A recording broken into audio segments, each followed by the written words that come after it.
迎来到 MF 法语，我是凯乐。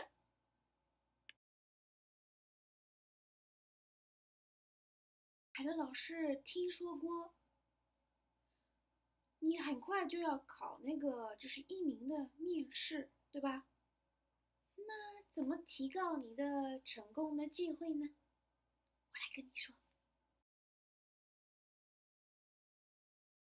Alors, premièrement, répondez seulement à les questions qu'on vous pose. Hein, il faut pas déborder là. Par exemple, si je te demande, décrivez-moi votre voiture. Alors, on ne va pas décrire notre voiture, notre maison, notre chien. Hein? On va se concentrer sur la question. D'accord? Deuxième petit truc.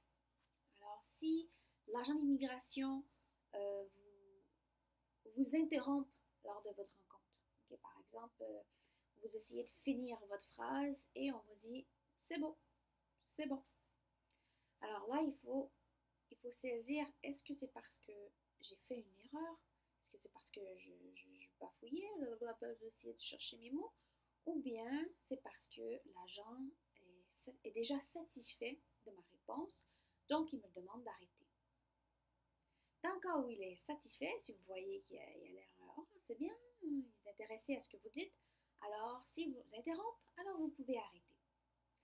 Par contre, si vous voyez qu'il y a un air un peu indécis et vous demande c'est beau, arrêtez.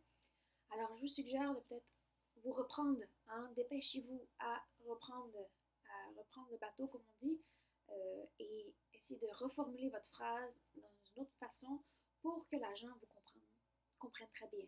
Ok? Donc voilà. Le troisième truc, alors c'est simple, c'est très important lorsque l'agent vous pose une question, il faut distinguer en fait s'il s'agit d'une réponse courte ou d'une réponse longue que nous attendons de toi. Alors, par exemple, si c'est une réponse courte, ça peut être une question comme par exemple quel âge avez-vous? Hein? Ou d'où venez-vous?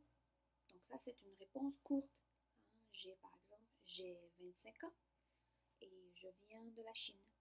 Donc ça, c'est des réponses courtes. Si on vous pose des questions qui débutent par les verbes décrivez, pourquoi, expliquez,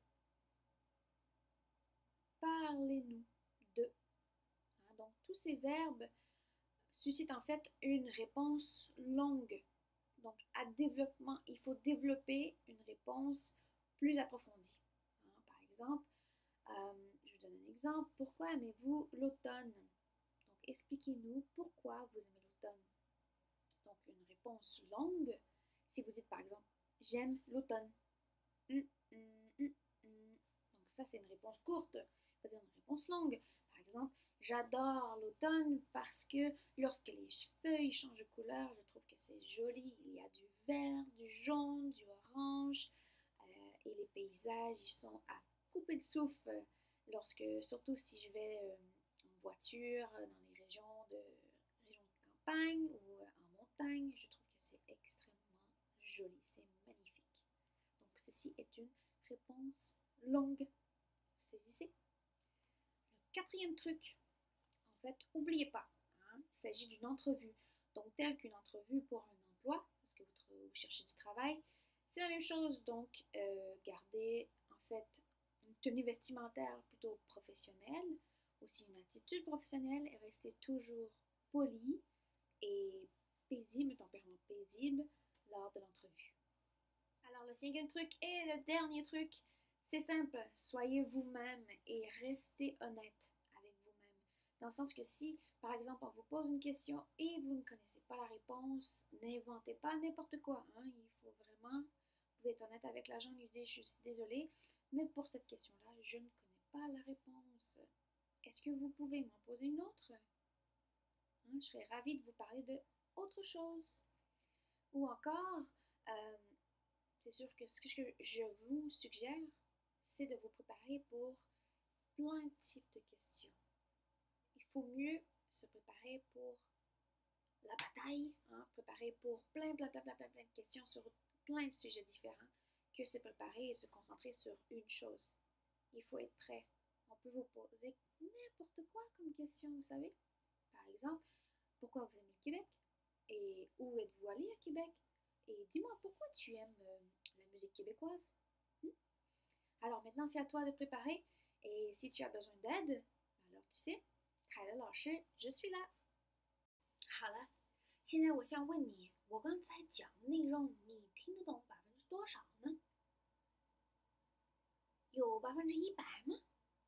如果没有的话，那说明你的听力水平还是不够高。你说呢？你怎么办呢？如果比方说面试官他问你的问题你没听懂，你怎么回答他呢？所以那个听力水平是非常重要，只是能够保证你会通过这个面试，首先是有听力水平的关系，还有什么？